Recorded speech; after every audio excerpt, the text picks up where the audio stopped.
नारायण नारायण नारायण नारायण कह दो। नारायण नारायण नारायण नारायण नारायण। ये हम लोगों का सबका सौभाग्य है कि हमको पुण्य भूमि भारत में जन्म मिला है, और इससे भी बड़ा ज्यादा सौभाग्य है कि हमारे माता पिता धार्मिक रहे, आध्यात्मिक जगत में उन्नत रहे होंगे। हमारे पूर्वज परमात्मा प्राप्ति के रास्ते पर कदम रखे होंगे। ये हमारे रक्त के भावों से हमको पता चलता है। आप लोग एक बच्चे को इतना स्नेह देते हैं, मान देते हैं, प्रेम देते हैं, माल्यार्पण करते हैं, पद पद पे वारी वारी जाते हैं। इससे ये सिद्ध होता है कि आपके माता पिता के और बाप दादों के संबंध ऋषि मुनियों से तो जुड़े हैं। आपका गोत्र ऋषि गोत्र ही होगा। मूल गोत्र पर ब्रह्म परमात्मा से ही हम लोगों का चला है। तो ये अभी भी तुम्हारे रक्त में, तुम्हारी नस नाड़ी में भारत की आध्यात्मिकता छलक रही कि तुम इतने सारे लोग मिलकर मुझे मान दे रहे हैं। हकीकत में ये इतना मान मैं चाहता नहीं, मैं मान के योग्य नहीं, लेकिन परमात्मा ने तुम्हारे अंतःकरण को अपने प्यार से भरना चाहा होगा। इसलिए किसी संत को मान आदर देकर अपना हृदय तुम पावन करते हुए उस परम पुरुष का अमृत पीने के अधिकारी हो रहे हो। जहां प्रेम वहां नहीं नेम, जहां नेम वहां नहीं प्रेम। कभी कभी प्रेम ऐसा होता है कि तारीखें वे वो छपा छपाया सब धरा रह जाता है। वृंदावन में कृष्ण लीला की कई समितियां हैं और कई पंडों की अपनी अपनी कंपनियां हैं कृष्ण लीला करने की। कृष्ण लीला में एक से एक स्वांग करने वाले हैं। तो ब्रिटिश गवर्नमेंट का राज्य था तब की बात है कि किसी भक्त ने आपत्ति उठाई कि भगवान का मोरपिंच जो है बाएं की ओर होना चाहिए ताकि दाएं की तरफ राधिका जी के पर नजर जाए।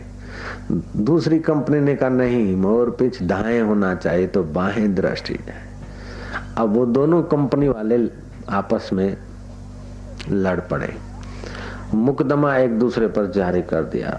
एक बोलता है कि भगवान का मोरपिंच मुकुट जो है बाएं झुका होना चाहिए ताकि दाएं दृष्टि रहे। दूसरे बोलते नहीं, दाएं झुका होना चाहिए ताकि बाएं दृष्टि हो।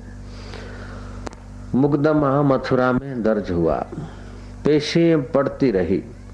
आखिर गोरा न्यायाधीश ने, अंग्रेज जज ने न्याय दिया, नो दाएं, no left, no right, straight highway. दाएं भी नहीं बाएं भी नहीं, सीधा होना चाहिए भगवान का मुकुट। अब उस बेचारे को पता ही नहीं कि हे अंग्रेज गोरा, तेरे ऑर्डर से भगवान का मुकुट नहीं बदलता, भगवान के ऑर्डर से तेरा दिल बदल सकता है। जय राम जी की। मुकदमा का जजमेंट तो वहां मथुरा में धरा रह गया। अभी भी मुकुट देखोगे तो या तो दाएं लगाएंगे या तो बाएं लगा दे। वो कायदा तो कायदे के पास धरा रह गया, मुकदमे के कोर्ट में ही रह गया। तो जो मुकदमेबाजी से या और कोई दंड या दम दाटी से कुछ काम कर ले थोड़ी देर के लिए, लेकिन उस काम में पूर्ण रस नहीं जो स्नेह से कर लिया जाता है। कोई काम करवाया जाए, टैक्स डाल दें, भरना पड़ता है, उसमें से छटकबारी खोजते हैं। कोई ड्यूटी लगा दे तो पगार लेते हुए भी ड्यूटी में आदमी इधर उधर हो जाता है। लेकिन यहाँ कौन सी ड्यूटी लगाई, कोई पगार थोड़े लेने को आए हो। फिर भी तुम जानते हो कि पगार, जिंदगी भर पगार मिले उससे जो मिलता है उसकी अपेक्षा ये जो मिलेगा वो अनंत अनंत गुना है। इसलिए तुम साधु को, संत को आदर देते हो, मान देते हो। ये तुम्हारे ब्लड में समझ है, तुम्हारे रक्त के कण कण में इस बात की समझ है कि नौकरी से, धंधे से, गहनों से, हीरों से, जवाहरात से जो चीज नहीं मिल सकती है वो सत्संग से मिल सकती है। इसलिए सत्संग के लिए तुम बार बार टाइम लेने आते हो, सत्संग का नाम सुनकर तुम पुलकित हो जाते हो। ये बिल्कुल हम महसूस कर रहे हैं कि तुम्हारे पूर्वज कुछ न कुछ सत्कृत्य करके गए होंगे, नहीं तो तुम्हारे रक्त में ऐसे हलाहल घोल कलयुग में और सत्संग के लिए इतनी प्यास, मुश्किल हो जाता है भाई। कहते हैं कि कथा कीर्तन रात दिन जिनका उद्यम एह, कह कबीर वा संत की हम चरणन की खेर। जिसमें कथा कीर्तन की रुचि है, ऐसे लोगों की चरण की हम जूती बन जाए तो भी हमारा उद्धार हो जाएगा। एक बार नाभाजी महाराज, जिन्होंने भक्तमाल की रचना की, बड़े सुप्रसिद्ध सरल स्वभाव के संत, पर दुख कातरता, प्राणी मात्र की भलाई जिनके चित्त में झलकती, जिनका हृदय लोक कल्याण की भावना से भरा, और लेखनी उठाई और भक्तमाल की रचना की। वो नाभाजी महाराज स्वयं तुलसीदास महाराज के दर्शन करने गए। उस वक्त तुलसीदास महाराज अपने राम स्वरूप में विश्रांति पा रहे थे। जो राम में विश्रांति नहीं पाता उसको काम सताता रहता है। कभी काम विकार सताता है तो कभी देखने की कामना, कभी सुनने की कामना, कभी सूंघने की कामना, कभी भोगने की कामना। ये कामना मिटानी है तो फिर काम विकार मिटाना है तो राम रस पीना चाहिए। संसार के सुनने की कामना है तो भगवान के गीत सुनकर अपना बेड़ा पवित्र करना चाहिए। विकार पैदा करे ऐसा चलचित्र और फिल्म देखने की वृत्ति हो तो भगवान के श्रीमुख को देखो, भगवान के श्री विग्रह को देखो, तुम्हारी आंख पवित्र हो। संसार आंखों के द्वारा भीतर घुसता है, कान के द्वारा भीतर घुसता है। भागवत एक ऐसा अलौकिक ग्रंथ है कि महाराज कलयुग में आदमी 8 घंटे बैठ के समाधि नहीं कर सकेगा। कलयुग के आदमी को तो हंसते खेलते भगवान का रस मिल जाए, नहीं तो कलयुग का आदमी बेचारा नोचा जाएगा।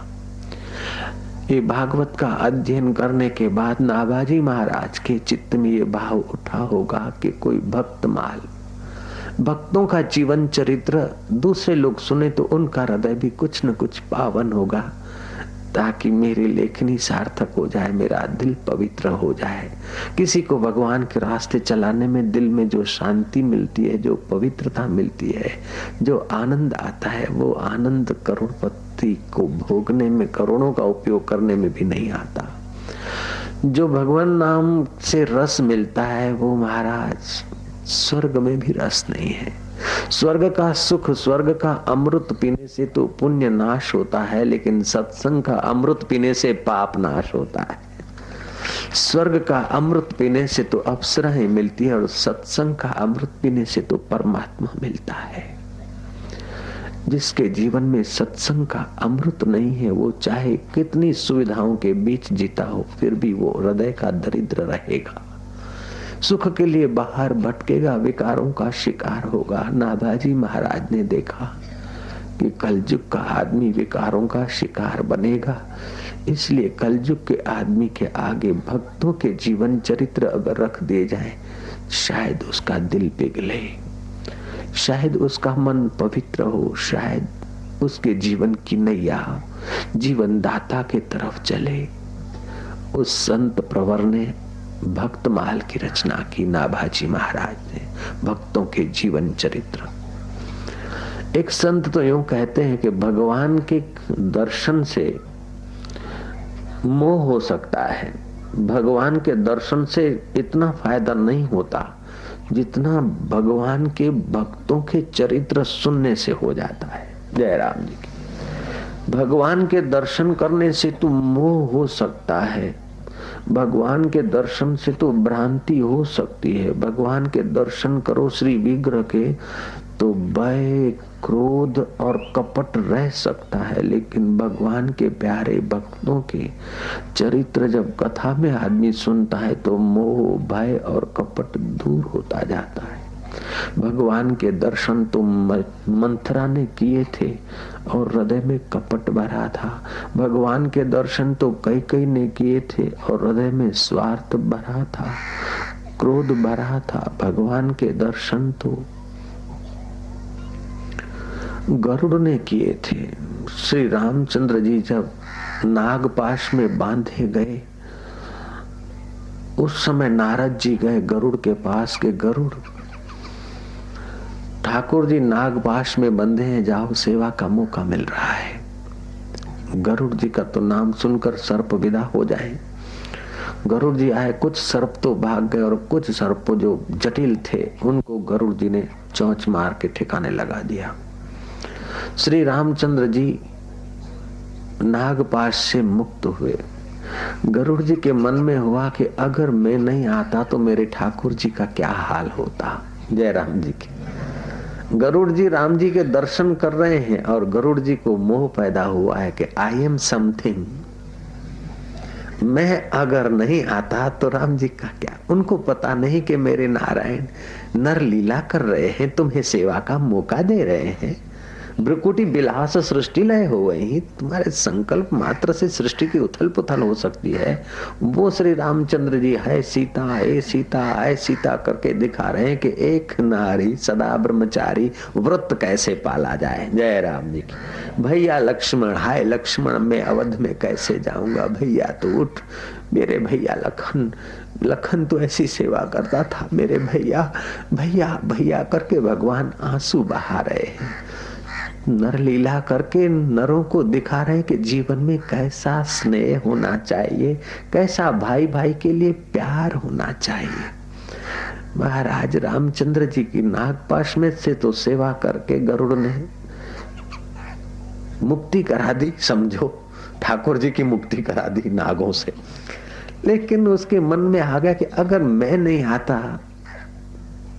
तो मेरे ठाकुर जी आज नागों से बंधे रह जाते। अब ये ठाकुर जी साक्षात नारायण है कि नहीं, ये भगवान है कि नहीं? अगर भगवान होते तो नागों से कैसे बंधते? अपने इष्ट के प्रति, अपने गुरु के प्रति, अपने धर्म के प्रति जरा भी संदेह आ जाए तो हृदय की शांति भंग हो जाती है। इसलिए शास्त्र कहते हैं उन व्यक्तियों से बचो, उन विकारों से बचो, उन संबंधों से बचो जो तुम्हारा सनातन संबंध तोड़ दे। तुम्हारा और परमात्मा के संबंध में जो विघ्न डालते हैं उनकी बातों में मत आओ, उनके दर्शनों में मत आओ। ऐसे जो निगुरे लोग हैं, अभागे लोग हैं, विकारी लोग हैं, उनसे हाथ मत मिलाओ, नहीं तो परमाणु उनके तुमको आएंगे। अपने साधन की सुरक्षा करो, अपने अंतःकरण की सुरक्षा करो। कपड़ों की संभाल करना ठीक है, मकान की संभाल करना ठीक है, रुपयों की संभाल करना ठीक है, लेकिन रुपए, कपड़े और मकान तुम्हारे साथ नहीं चलेंगे, ये दिल तुम्हारे साथ चलेगा। दिल में खुदा खुद मालिक रहता है, इसलिए दिल की रक्षा करना, कहीं दिल बिगड़ न जाए। चीजें तो यहीं पड़ी रह जाएगी, लेकिन तुम्हारा अंतःकरण, दिल, जो डॉक्टरों को दिल दिखता है वो तो हार्ट, जो दिल है वो तो अंतःकरण को रहने की जगह है। दिल कोई और सूक्ष्म है जो निकलता है ना, अंतःकरण वो आंखों से नहीं दिखता है। हमारे जो कान है ये वास्तविक में कान इंद्रिय नहीं है, कान इंद्रिय को रहने का गोलक है।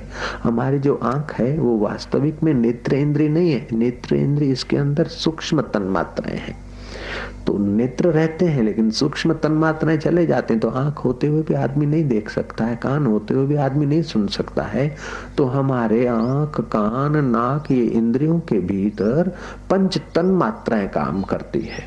ये तन्मात्राएं अंतःकरण से जुड़ी है। जब अंतःकरण निकल जाता है तन्मात्राएं उसके साथ हो जाती। तन्मात्राएं आदि मिलकर 5 कर्मेंद्रिय, 5 ज्ञान इंद्रिय, 5 प्राण, मन और बुद्धि, 17 तत्व मिलकर अंतवाहक शरीर बनता है, वो निकल जाता है तो आदमी मर जाता है, और वो जिस गर्भ में पहुंच जाता है वहां बालक बन जाता है। जैसे इंजन निकाल दो तो गाड़ी पड़ी रह जाती है, ऐसी वो शरीर का इंजन है अंतःकरण। तो मकान लोग स्वच्छ रखना चाहते हैं, कपड़ा अपना गंदा नहीं रखना चाहते, लेकिन आज के आदमी की ऐसी दुर्दशा है कि थोड़ी थोड़ी बात पे दिल गंदा हो जाता है, उसका ख्याल नहीं करता। तो गरुड़ का विचार हुआ कि मेरे ठाकुर जी को अगर मैं नहीं छुड़ाता तो क्या हाल हुआ। बस ऐसा सोचना, संदेह की खाई में गिरे, और संदेह की खाई में गिरे और अहंकार अपना उत्पन्न हुआ। जब आदमी का अहंकार बढ़ता और समझता मैंने कुछ किया और मैं कुछ करता हूं, मैं कुछ हूं, तब उसके हृदय की पवित्रता कम होने लगती है, और जो कुछ होता है उस मेरे परमात्मा की सत्ता से होता है। अगर मेरे से ही होता हो तो मैं नहीं चाहता कि बाल सफेद हो जाए।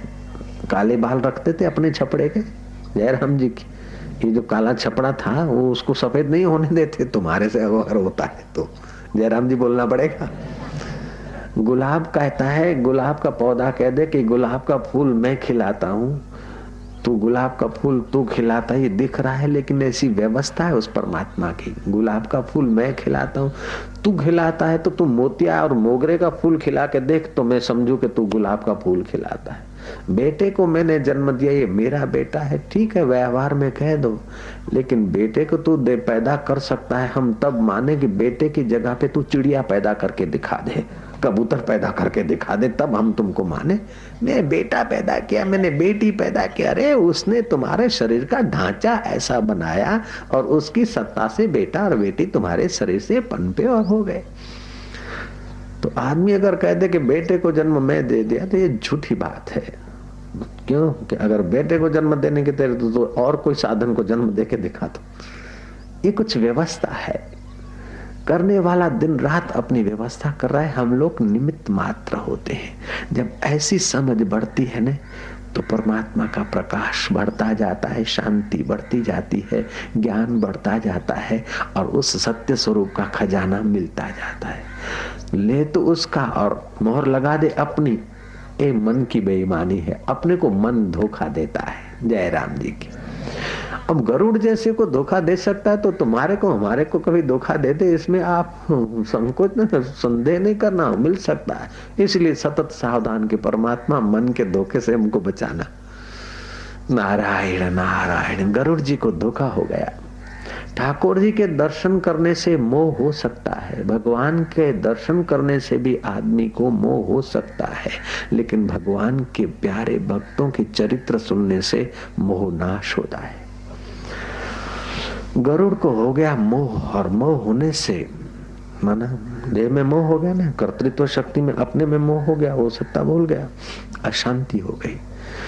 पैसा बिगड़ जाए कोई बड़ी बात नहीं है, कपड़ा थोड़ा गंदा मैला हो जाए कोई बड़ी बात नहीं, लेकिन दिल जब मैला होता है ना तो आदमी को सताता है। आदमी अपने आप को सताता है, मैला दिल वाला दुखी हो जाता है। दुनिया की सब दौलत एक आदमी के पास हो लेकिन हृदय की शांति नहीं तो वो आदमी अभागा है। खाने को रोटी नहीं, पहनने को कपड़ा नहीं, कंदमूल खा रहे सुखदेव जी महाराज, जड़ भरत जी कहीं से कुछ खा लिया और मस्ती में पड़े हैं। रघुगण राजा उनके चरणों में गिरता है। शांति बड़ी चीज है। इंदौर में सत्संग के निमित्त नहीं, ऐसे कोई कार्य से गए थे 2 घंटा के लिए, लोगों को पता चला और भीड़ इकट्ठी हो गई। उसमें एक आदमी आके, स्वामी जी इंदौर का सत्संग मैंने अटेंड किया था एक बार, उसके बाद आपकी जो हमारे को सब ठीक हो गया बाबा जी, प्रमोशन भी हो गया, गाड़ी भी मिल गया, क्या क्या हो गया बाबा जी, मकान सब हो गया, लेकिन बाबा जी शांति नहीं है। सब कुछ है, शांति नहीं। मेरे को तो जोरों की हंसी आई। मैं क्या, तू क्या कह रहा है? बोले बाबा जी सब कुछ हो गया, गाड़ी मिल गई, प्रमोशन हो गया, बंगला हो गया, सब कुछ हो गया, लेकिन शांति नहीं। मैं क्या, सब कुछ होने के बाद जो शांति नहीं तो फिर होने की कीमत भी क्या है? सब कुछ मिला लेकिन हृदय की शांति तो खो दिया तुमने, तो फिर सब कुछ मिलने की कीमत क्या है? हृदय की शांति बड़ी चीज है। हृदय की शांति सत्संग से मिलती है, हृदय की शांति सेवा से मिलती है, हृदय की शांति सत्पुरुषों के समागम से मिलती है। हृदय की शांति उस सत्य स्वरूप परमात्मा के नाते कार्य करने से मिलती है। काम तो सब कर रहे हैं, रात पाली लोग कर रहे हैं, दिन पाली करते, 16-16 घंटा मजदूरी करते हैं 4 पैसों के लिए। भक्त अगर सेवा कर लेता है भगवान के लिए तो उसका हृदय कितना पवित्र होता है। महाराज विमोह हो गया, किसको? गरुड़ जी को। भगवान के दर्शन कर रहा है, गया शिवलोक में भगवान शिव जी को विनंती करता है कि भगवान मुझे थोड़ी अशांति हो गई। बोले अशांति का कारण होगा, दुख का कारण होता है। तो दुख का कारण तो ये है कि प्रभु अब मैं तुम्हारे चरणों में आया हूं, मेरे ऊपर कृपा करो। शिव जी बोलते दुखी कैसे हुआ? बोले दुखी हुआ कि मैंने ठाकुर जी को नागपाश में बंधे देखा, नारद जी ने मेरे को बताया, मैं गया, नाग तो भाग गए, बाकी के नागों को जरा किसी को चौंच पहुंच करके ठाकुर जी को बंधन मुक्त करा दिया। मेरे मन में तब से ये भाव आया कि ये ठाकुर जी इतने बड़े भगवान और नागपाश से भी अपने को नहीं छुड़ा सकते, अगर मैं नहीं आता तो उनका क्या हाल होता। जिस दिन से वो विचार आ गया तब से महाराज मेरी शांति गायब हो गई, मेरी प्रसन्नता खो गई। शिव जी बोला कि जा गरुड़ तू अभागा है, तेरे को मैं सत्संग नहीं सुनाऊंगा, तुझे मैं राम रस नहीं दूंगा। खग की भाषा खग ही जाने, तो पक्षी है ना, आखिर कितना भी गरुड़ है भगवान के चरणों में रहा, लेकिन आखिर तो पक्षी रहा बुद्धू। मैं अब तेरे को शांति का उपदेश नहीं दूंगा। जा काकभूषण के पास और उनके चरणों में बैठकर जब भगवान का चरित्र सुनेगा या भगवान के भक्तों की गाथा सुनेगा, सत्संग सुनेगा, तब तेरा पाप कटेगा और तुझे फिर शांति प्राप्त हो जाएगी। महाराज गरुड़ जी गए हैं काकभूषण के पास और काकभूषण को अनुनय विनय करके गरुड़ जी ने सत्संग सुना है। भगवान का जो वाहन है गरुड़ और जिसकी महिमा गरुड़ पुराण में भरी हुई है, ऐसे उत्तम व्यक्ति को, उत्तम प्राणी को भी सत्संग सुनने की आवश्यकता पड़ती है। भगवान शंकर अगस्त ऋषि के आश्रम में सत्संग सुनने को जाते हैं। मेरे गुरुदेव नैनीताल में रहते जंगलों में कोई आज्ञा के बिना कुटिया पे जा नहीं सकता था। जो लोग आज्ञा मंगाए 2-4 आदमी को इजाजत मिलती थी। गर्मियों में 4 आदमी आए, फिर दूसरे 4, फिर दूसरे 4, ऐसे ज्यादा भीड़ भड़ाका मेरे गुरुदेव पसंद नहीं करते थे एकांत में। तो 4 आदमी सुनने वाले और गुरुदेव सुनाते। कभी वो 4 आदमी चले गए, दूसरे आएंगे तब आएंगे। तो गुरुजी रहते, मैं रहता और रसोया रहता। रसोया रसोई के काम में रहता तो मेरे को गुरुजी बुलाते कि चलो सत्संग करें। कभी कभी मेरे को भी कहीं जाना पड़ता तो गुरुजी अकेले बैठ के भी शास्त्र खोल के सत्संग करते थे। 84 वर्ष की उम्र के थे, 85 वर्ष की उम्र के थे, 88 वर्ष की उम्र के थे, तब मैंने श्री मुख से सुना। और वो अकेले बाबा जी, या तो मैं सुनने वाला या तो बाबा जी अकेले सत्संग करते थे। मेरे मित्र संत हैं जो सोमवार को दूध पीकर समाधि में बैठ गए। दूसरा सोमवार हो गया, भक्तों ने घंट नाद किया और बाबा जी को जगाया। बाबा जी बोलते क्यों जगाया? बोले गुरु महाराज आज सोमवार है, लोग दर्शन करने को आए। बोले दर्शन देके तो मैं अभी बैठा, सोमवार है तो मैं अभी तो बैठा हूँ। बोले नहीं बाबा जी, वो 19 तारीख वाला सोमवार था, अब ये 26 वाला है महाराज। सोमवार तो वही है लेकिन 8 दिन बीत गए। 8 दिन की समाधि में बैठने वाले मेरे मित्र संत हैं, राष्ट्रपति लोग उनका दर्शन करने को भी आए। ऐसे ऐसे संत, उनसे मैंने बात विचार विमर्श किया तो वो बोले आसाराम जी समाधि तो करते लेकिन सत्संग के बिना सब ऐसा ही है। अभी मैं नासिक में गया तो वो मेरे मित्र संत खुश हो गए, मेरे को गले लगा के अपने साथ बिठाए। बोले कुछ सुनाओ। भैया आप तो 85 साल की उम्र के हैं, 8 दिन समाधि करते, मैं 8 दिन समाधि में नहीं बैठा हूँ। जय राम जी की, मेरा बाप भी नहीं बैठा तो मैं कहाँ बैठूंगा। 8 दिन समाधि में मैं नहीं बैठा भैया, मैं तो 4 दिन भी नहीं बैठा हूँ समाधि में पूरी जिंदगी में आज तक। 2 दिन भी निर्विकल्प समाधि में, 2 दिन भी योग की समाधि में, 2 दिन भी हम नहीं बैठे। आप तो 8-8 दिन समाधि में बैठे। बोलो वो तो सब ठीक है, लेकिन सत्संग जरूरी है। जब 8-8 दिन की समाधि करने वाले योगियों को सत्संग की जरूरत है, भगवान शंकर को सत्संग प्यारा लगता है, गरुड़ को सत्संग से कल्याण होता है, तो आप और हम लोगों को सत्संग अनिवार्य है, जरूरी है। तो भक्तमाल में नाभाजी महाराज ने भक्तों के जीवन चरित्र पर प्रकाश डाला है। तो भक्तों की गाथाएं सुनकर भक्तों के जीवन का प्रकाश से हमको कहीं मोह से जगने का मौका मिल जाए, ऐसी भक्तमाल की रचना करने वाले भक्तमाल के जिन्होंने प्रसंग सुने होंगे, नास्तिक से नास्तिक आदमी का भी हृदय आस्था से भर जाएगा। तो भक्तमाल के रचयिता नाभाजी महाराज तुलसीदास जी महाराज के दर्शन करने गए। उस वक्त तुलसीदास जी महाराज समाधि में हैं।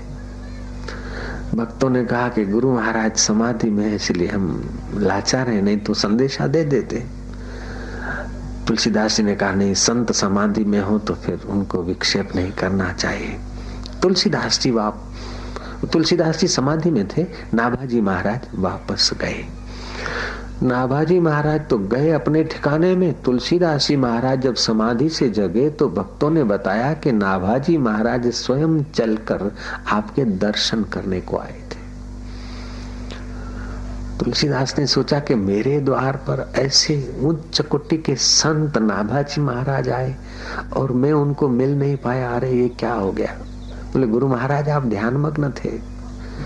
तुलसीदास महाराज ने समय निकाला और नाभाजी महाराज के पास चल दिए दर्शन करने को। जब पहुंचे हैं तो देखते हैं कि नाभाजी महाराज के प्रांगण में संतों की और भक्तों की भीड़ है और सब पंगत में बैठ गए हरिहर करने को। पत्तले बिछ गए हैं, दोने दिए गए हैं। महाराज अब क्या करना। वो पहले तो चमड़े के जूते पहनते थे लोग, अभी प्लास्टिक क्या है। जूते पड़े थे, वो जगह भी भर गई थी, जूतों में बैठ गए। कुछ भी हो, भगवान के भक्त की जुत्ती है न, भगवान के प्यारे संतों की जुत्ती है न। है तो चमड़ा, अपवित्र तो है, लेकिन जिसके हृदय में भगवान का भजन है, संत के दर्शन की प्यास है, ऐसे लोग इकट्ठे हुए तो उनकी जुतियां चमड़ा नहीं, उनकी जुतियां तो बस उनके रजकण है भगवान की भक्ति के। संत तुलसीदास महाराज जुतियों में बैठ गए। पिरोसने वाले ने पूरी परोसी, सबने पत्तल में लिया। अब ये तुलसीदास महाराज हाथ में ले ली तुलसी, तुलसीदास जी ने हाथ में पूरी ले ली।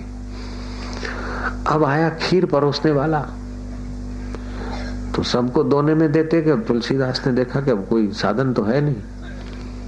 किसी संत की जुत्ती पड़ी थी, जूता तो समझो ना, बूट पड़ा था, धर दिया। बोले इसमें खीर परोस दो। परोसने वाला बोलता है तुम तो साधु दिखते हो, ये क्या कर रहे हो। तब तुलसीदास जी बोलते हैं, तुलसी जा मुख धोखे निकसे राम। जिसके मुंह से धोखे से भी राम निकल आए। तुलसी जा मुख धोखे निकसे राम, ताके पग की पग तरी मेरे तन को चाम सियावर रामचंद्र की।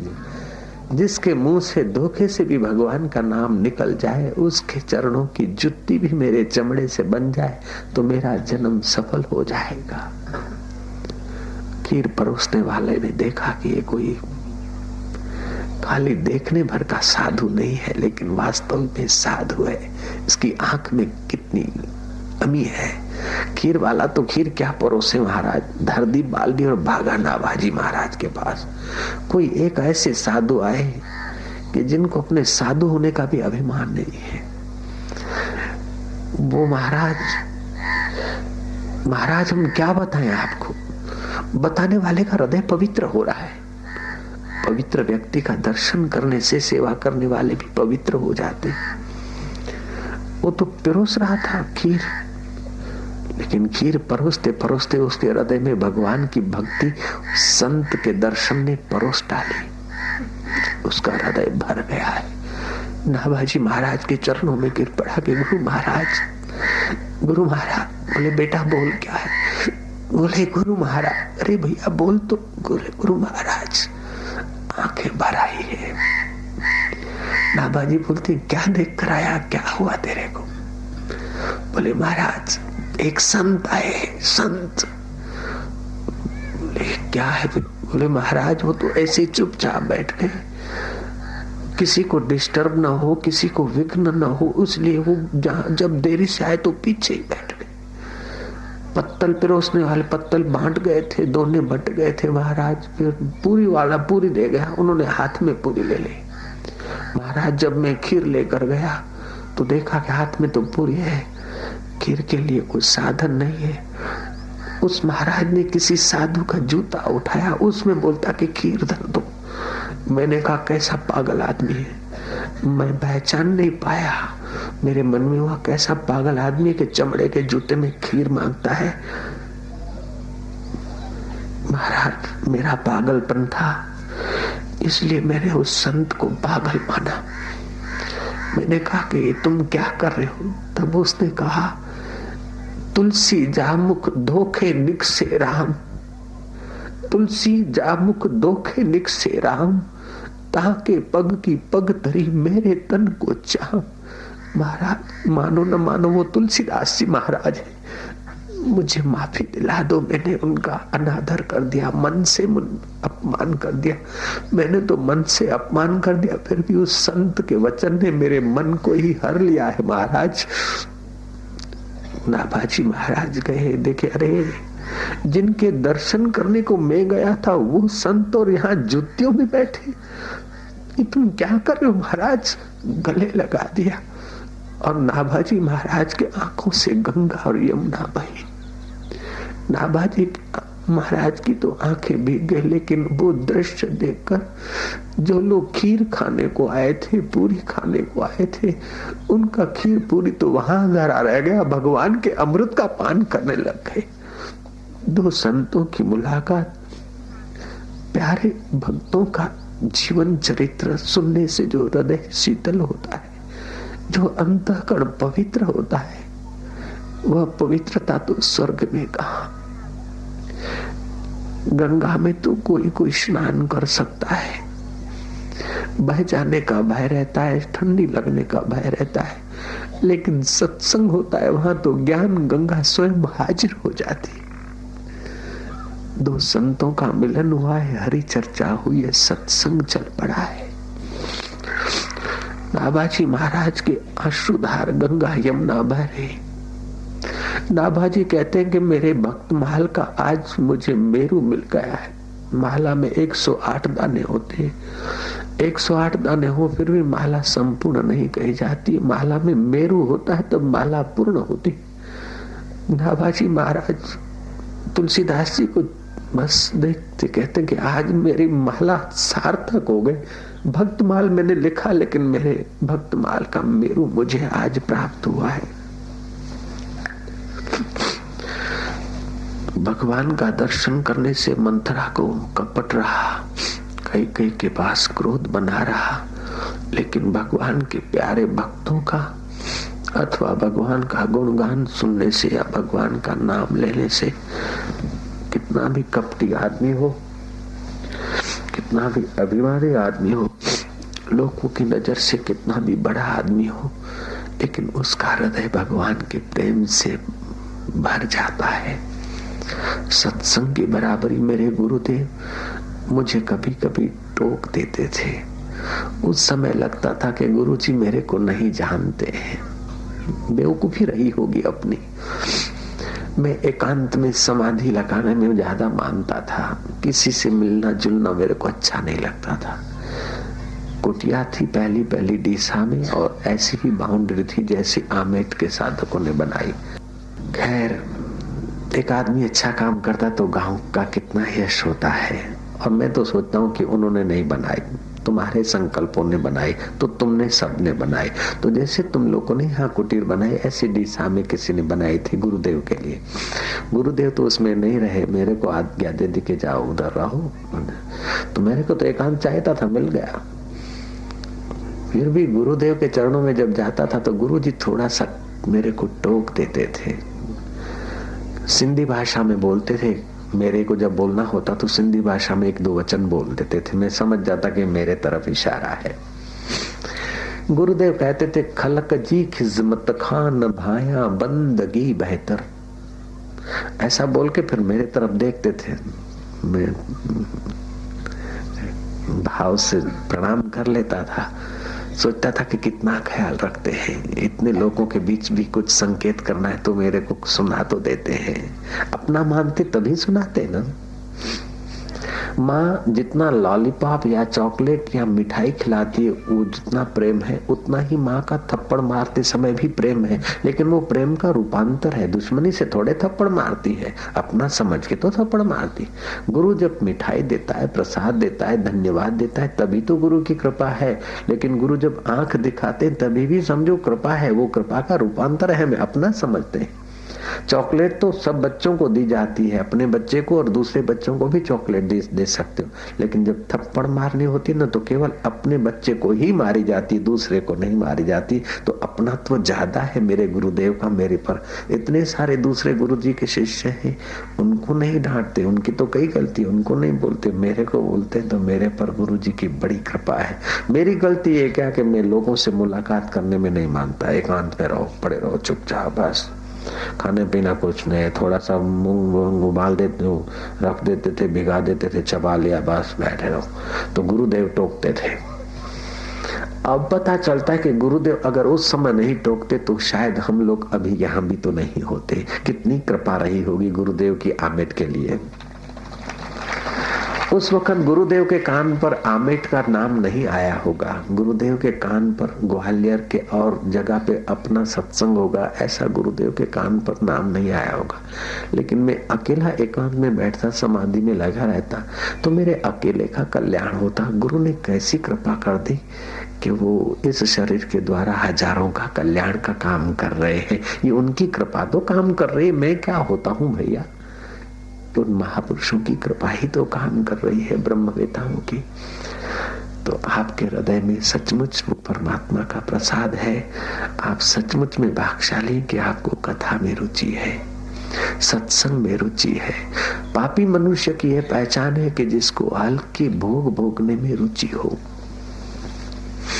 हल्की वासना पूरी करने में जिसकी जिंदगी लगी हो, लड़ने लड़ाने में जिसको मजा आता हो, निंदा करने में जिसको मजा आता हो, समझ लो कि पापी मनुष्य की पहचान है।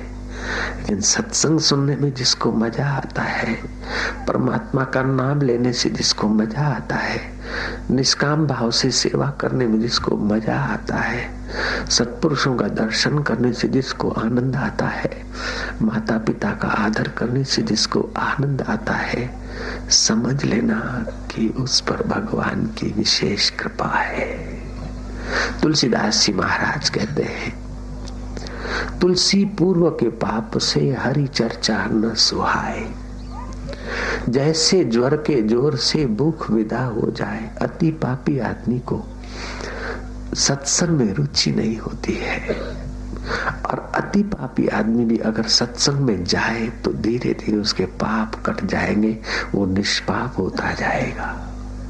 इसीलिए तुलसीदास जी कहते हैं, एक घड़ी आधी घड़ी, आधी में पुनि आध, तुलसी संगत साध की, हरे कोटि अपराध, सियावर रामचंद्र की।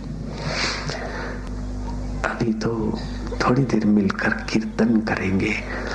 कीर्तन करते करते अपने देह को, मन को, तन को उस परमात्मा के चरणों में अर्पण कर देंगे कि भगवान तुझे जो पसंद है वही हमसे कार्य करवा। जो कार्य करने से तू राजी हो जाए वही कार्य हमसे हो। हे परमात्मा, तू ऐसी दया करना। जीवन की शाम हो जाए उसके पहले जीवन दाता हम तेरे आत्म स्वरूप के ज्ञान को पाले। कुटुंबी हमें मशान में छोड़कर आए उसके पहले हे परमात्मा हम तेरे स्वरूप में अपने मैं को मिला दे। 3 प्रकार का मैं होता है। एक तो स्थूल शरीर, ये मैं हूं, अमुक जाति का हूं, अमुक संप्रदाय का हूं, ये स्थूल अहम है, ये अहंकार कहा जाता है, तुच्छ अहंकार। दूसरा सूक्ष्म शरीर में मैं होता है। स्थूल शरीर में मैं होगा तो आदमी को भोग, वासना और अभिमान बढ़ेगा। सूक्ष्म शरीर में अहम होता है तो आदमी अपनी बात पे अड़ियल रहता है कि बस मैं जो कहूंगा सच्चा। भैया तेरा अकेले का मन नहीं है, दूसरे का भी तो मन है लाला।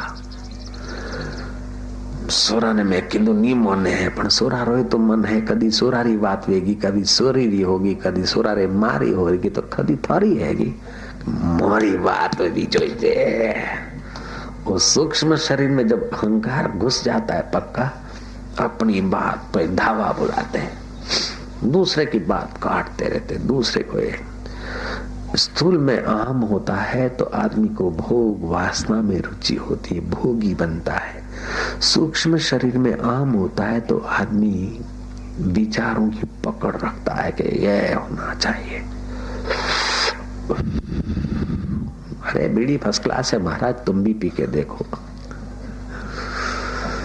एक जगह पर मैं सत्संग में बोल रहा था कि शराब पीने से कितनी हानि होती है, अभी वैज्ञानिक स्वीकार कर रहे हैं, और कितना अल्कोहल शरीर में घुस जाता है। और शराबी की 10 पीढ़ियां बेचारे की कैंसर के रोग के शिकार हो जाती है। शराबी अपना तो बेचारा नुकसान करता है, उसकी 10 पीढ़ियों का नुकसान करता है। तो सभा में तो बहुत लोग होते, तो 10-5 शराबी बोल रहे कि बाप जी ने पिया नहीं, बाप जी को जरा 1-2 बोतल पिलावे, फिर देखो कि बाप जी भी बोले बाप जी ने पीधु नहीं तो कहीं ठाव पड़े, कतरी मजा आवे। अरे मने मजा आवे, मैं घणो पीधो है बापा। बोतल की शराब नहीं पी मैंने, मेरे गुरुदेव की शराब पी, उसका नशा अभी तक नहीं जाता है। जाम पर जाम पीने से क्या फायदा, रात बीती सुबह को उतर जाएगी। तू संतों की प्यालियां पी ले, तू भक्तों की प्यालियां पी ले, तेरी सारी जिंदगी सुधर जाएगी, सुधर जाएगी। अल्कोहल पिया तो क्या, जहर पिया तो क्या पिया, चाय पिया तो क्या पिया, कॉफी पिया तो क्या पिया। अरे पी के देख राम नाम की शराब, पी के देख हरि नाम की प्यालियां।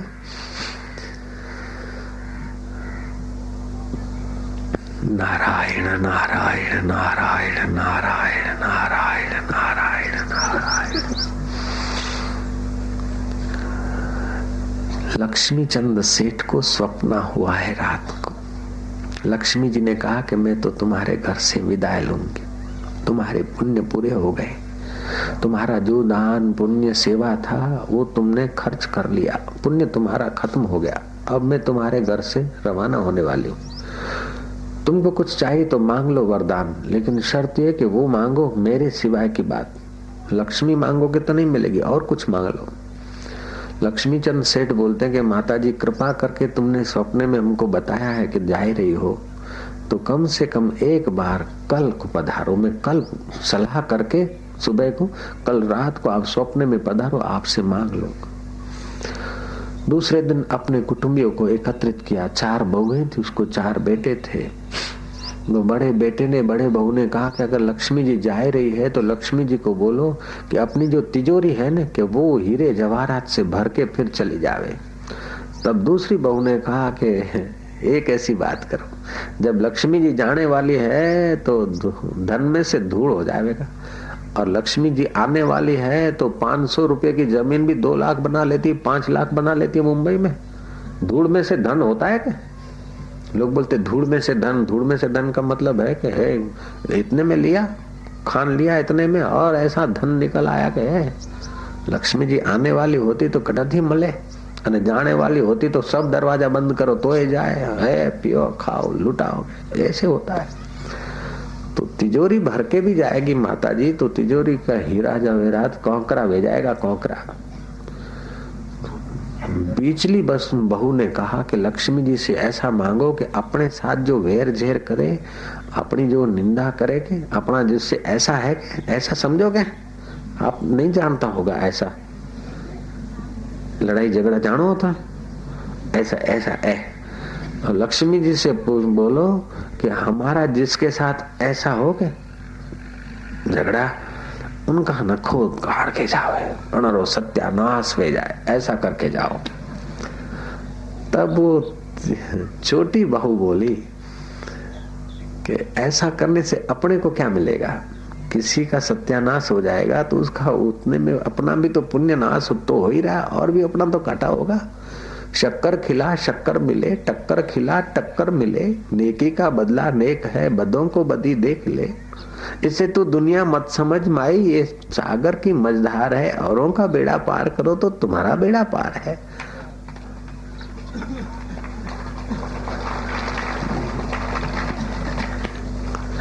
तो वो लड़की बड़े घर की थी। बड़ा घर वो नहीं कि बड़ा बड़ा महल है, बड़ा घर वह है जिस घर में बड़ा परमात्मा है, उसका सत्संग होता है।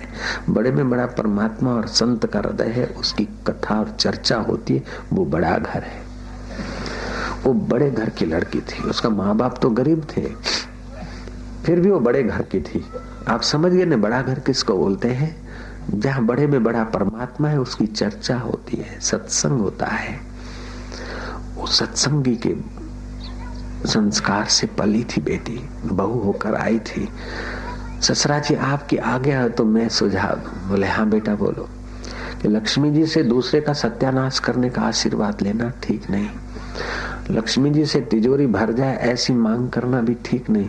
लक्ष्मी जी से तो ये कह दो कि माता जी तुम जा रही है तो भले ही पधारो, हम काहे करो, लेकिन अब वरदान देना चाहती तो माता जी एक तो हमारे घर में संप रहे और दूसरा हमको सत्संग मिलता रहिए। दो बातें दे के जाओ, फिर तुम्हारे को जाना है तो भले 10 बार चले जाओ, हमारे को वादा नहीं।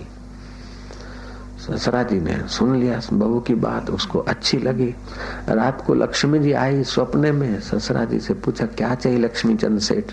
बोले माता जी तुमको तो जाना है, अब तुमको तो रोक नहीं सकते, 10 बार जाओ, काहे करो, लेकिन ये वरदान दो कि हमारे कुटुंब में संप रहे और हमको सत्संग मिलता रहे। लक्ष्मी जी ठाका मार के हंसी कि ये किसने सिखाया? जिसको सत्संग मिलता रहेगा उस पे तो नारायण प्रसन्न रहेगा। जिसके घर में नारायण का निवास है उसको उधर तो मेरे को सेविका होके रहना पड़ेगा कि नारायण की तो पगचंपी करती। ये बात तुलसीदास जी महाराज कहते हैं कि जहां सुमति वहां संपत्ति नाना, जहां कुमति वहां दुख निधाना। इस मैदानों में इतना शांति करके हम बैठे, कोई नट या नटी आ जाए या कोई एक्टर आ जाए तो पुलिस वालों को कितनी मेहनत करनी पड़ती है, लाठी चार्ज होता है फिर भी शांति नहीं। यहाँ एक भी लाठी चार्ज करने वाला व्यक्ति नहीं दिखाई देता और कितनी शांति है। विश्व की 4 प्राचीन संस्कृतियां हैं। एक चीन की संस्कृति प्राचीन है, दूसरी इजिप्ट की, मिस्र की, रोम आदि। भारत की संस्कृति प्राचीन है, लेकिन वो 3 संस्कृतियां जो है वो अब तो या तो गिरजाघर में दिखती है कभी कभी, या तो फिर अजायब घर में, म्यूजियम में। भारत की संस्कृति अभी भी मैदानों में दिखती है। इस संस्कृति का चमकना 2 कारणों से। इस भारतीय संस्कृति में, सनातन धर्म में, एक तो साधन सामग्री भजन करने की बहुत है। दूसरी बात कि इसमें उत्सव ऐसे रखे गए कि कभी उत्तरायण का पर्व है तो कभी होली का पर्व है, कभी दिवाली का पर्व है तो कभी शरद पूनम का पर्व है तो कभी गुरु पूनम का पर्व है। इन पर्वों के द्वारा आदमी के छुपे हुए भावों को जगाकर जीवन में जीते भी जीते जीवन दाता के रस को प्रगटाने की व्यवस्था सनातन धर्म में जैसी है, ऐसी उन 3 संस्कृतियों ने नहीं रखी। इसलिए वो 3 संस्कृतियां अभी एकदम कोने में बैठी हुई है। भारत की संस्कृति भारत में भी फैली है और प्रदेश में भी ये आनंद देने का अभी भी सामर्थ्य रखती है। तो लक्ष्मी चंद ने मांगा कि हमारे जीवन में घर में स्नेह हो जाए और कुटुंब में स्नेह हो जाए और हमको सत्संग मिलता रहे। तुलसीदास जी ने कहा सत्संग से सुमति आती है, जहां सुमति वहां संपत्ति नाना, जहां कुमति वहां दुख निधाना। सत्संग से सुमति आती है और जितनी सुमति होती है उतनी उसके पास बिन बुलाए संपत्ति, सुख, यश अपने आप आता है। शबरी ने यश अपना बढ़ाने के लिए थोड़े सेवा किया था, सुमति थी। शबरी को तो पता भी नहीं कि टीवी के डिब्बों में मेरा पिक्चर चलेगा जयराम जी की। शबरी को तो कोई पता नहीं, लेकिन सुमति थी कि गुरुद्वार पर सेवा करती थी, साधु संतों का आदर करती थी, भगवान का भजन करती थी। नहीं तो शबरी से भी 10 गुना काम करने वाली कई महिलाएं आई होगी दुनिया में। दिन पाली भी करे, कोई कोई बेचारी मजदूरी सड़क पर रात पाली भी बाइया करे, लेकिन अणा को कोई नहीं जाने। और शबरी सेवा भाव से करती थी। सरोवर कांठे शबरी बैठी, सरोवर कांठे ओली भीलण बैठी, सरोवर कांठे ओली गांडी बैठी ने धरे राम मनु ध्यान। राम राम रटता शबरी बैठा, हैये राखी हम। सरोवर कांठे ओली भीलण बैठी, सरोवर कांठे मारी शबरी बैठी ने धरे राम मनु ध्यान। राम राम रटता शबरी बैठा, हैये राखी हम। गुरु ना वचनो माथे राखी,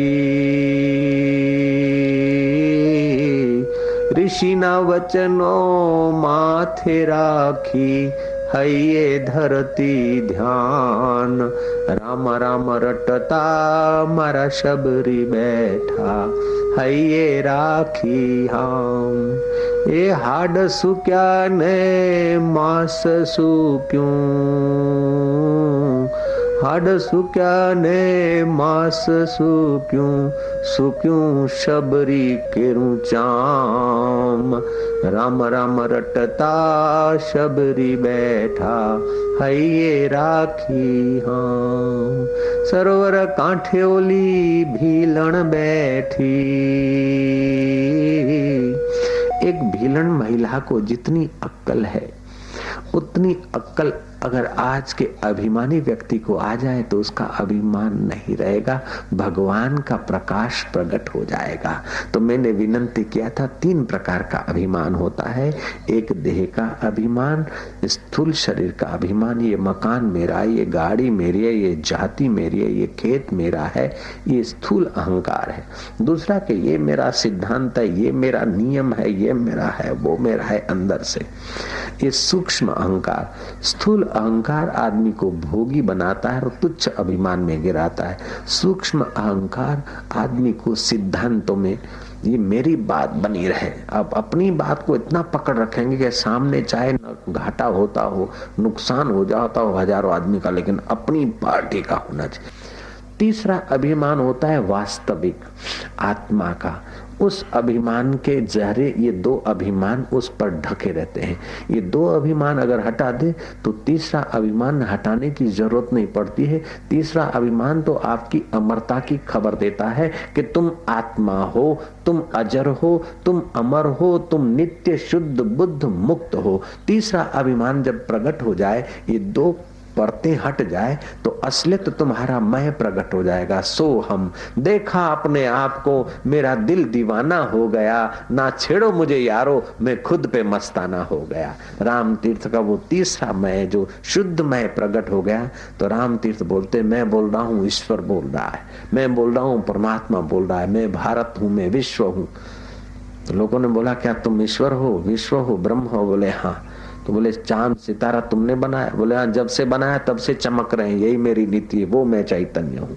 ये शुद्ध आत्मा का ज्ञान जिनको प्रकट हो जाता है, उनके आगे शरीर का अभिमान अथवा सूक्ष्म शरीर का अभिमान, ये प्रकृति जन्य है। वास्तविक अपने आत्मा में खड़े हो जाते हैं। नमो अरिहंता नाम, नमो सिद्धा नाम। ऐसे जो अरिहंत पुरुष हैं, जो सिद्ध पुरुष हैं, जो अपने आत्मा में ठहरे हैं, आहा, उनके नजीक जाने से भी जो पुण्य होता है, ऐसे पुरुषों के नजीक जाने से जो शांति मिलती है, वो शांति महाराज भोग भोगने में नहीं मिलती। भोग तो गंदे होते हैं, ऐसा कोई भोग नहीं जो भोग भोगने के बाद आपको हाथ पैर धोने न पड़े। जय राम जी की। आप अच्छे से अच्छा भोजन करो, फिर कुल्ला करना पड़ता है। भोजन करके मुंह खराब हुआ तभी तो कुल्ला करते हो के? जय राम जी बोलना पड़ेगा। संसार व्यवहार करके भी हाथ पैर आदि धोना पड़ता है, सफा होना पड़ता है। तो भोग में तो गंदगी है। भोग में गंदगी न होती तो भोग के बाद जरूरत क्यों पड़ती स्नान करने की? समाधि करके कोई स्नान थोड़े करे, भोग भोग के स्नान करना पड़े? भगवान का ध्यान करके कोई कुल्ला करना पड़ता है क्या? नहीं, रोटी खा के फिर कुल्ला करना पड़े, जिस हाथ से खाए वो हाथ धोने पड़े। तो भोग तो हाथ गंदे कर रहा है, भोग तो मुंह गंदा करता है, लेकिन योग तुम्हारा हृदय भी पवित्र करता है, तुम्हारे हाथ भी पवित्र करता है, अरे तुम्हारी निगाहें भी पवित्र करता है। जब तुम योग करते हो और फिर भगवान के भजन में तुम्हारा वास्तविक में प्रकट होता है, तो तुम्हारी निगाहों से लोगों के पाप ताप करते हैं। गंगा पापम शशि तापम दैन्यम कल्प तरुस्तथा पापम तापम दैन्यम च घ्नन्ति संतो महाशया। गंगा में स्नान करने से तो पाप करते हैं, चंद्रमा की चांदनी में तो ताप हटता है, और कल्प वृक्ष मिल जाए तो दरिद्रता दूर होती है। लेकिन सत्पुरुष की कृपा मिल जाए, सत्संग में रुचि हो जाए, तो पाप ताप और दरिद्रता हृदय की सदा सदा के लिए मिट जाती है और जीव शिव को प्राप्त होकर जीवन मुक्त हो जाता है। ये सत्संग की महिमा है। इसलिए जीवन में जिसको सत्संग मिल गया, सत्संग में रुचि हो गई, समझ लो कि उसके ऊपर भगवान की महती कृपा है। आपके ऊपर थोड़ी सी कृपा होगी पुण्यों की तो आपको धन मिलेगा, कृपा थोड़ी ज्यादा हुई तो थोड़ा अच्छे आदमियों की चमचे वाह वाह करे कोई बड़ी बात नहीं, लेकिन सज्जन श्रेष्ठ पुरुष जब तुम्हारी बात को स्वीकार करे तब समझना कि तुमने कोई बड़ा काम किया। नहीं तो शराबी के भी 4 चमचे होते हैं। जयराम जी की।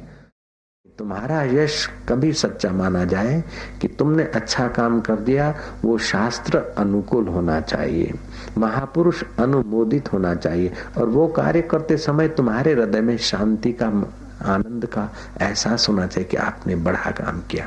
नहीं तो शराबी भी बोलेगा मैंने बोतल पी, बढ़िया काम किया। अरे क्या खाक बढ़िया क्या? मैंने सिगरेट पी और 4 दोस्तों को पिला दी, क्या खाक बढ़िया? शास्त्र कहता है क्या? शास्त्र सम्मत हो, महापुरुष अनुमोदित हो, और वो कार्य करते समय तुम्हारे हृदय में प्रसन्नता आती हो, चाहे फिर दुनिया के लोग तुमको धन्यवाद न भी दे, फिर भी सत्कार्य करते हो न।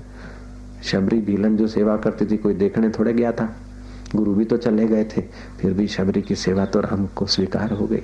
तो आप सेवा करें, कोई देखे चाहे न देखे, आपको वॉलंटियर का बिल्ला मिले चाहे न मिले, आप पहनो चाहे न पहनो, लेकिन सेवा करते समय आपके हृदय में होगा कि मैं ईमानदारी से, सतर्कता से सेवा कर रहा हूं। कोई नहीं देखे फिर भी तुम्हारा अंतर्यामी तो देख रहा है। आदमी छुप छुप के पाप करे, अणारो बदलो मळे, तो छुप छुप के अगर सत्कर्म करे तो अणारो बदलो नहीं मळे क्या? पाप को प्रकट करने से पाप नाश हो जाते हैं, और पुण्यों को ज्यादा प्रकट करने से पुण्य का प्रभाव क्षीण हो जाता है। इसलिए सत्कर्म करो, नेकी कर कुएं में डाल, ऐसा कहावत। नेकी कर कुएं में डाल।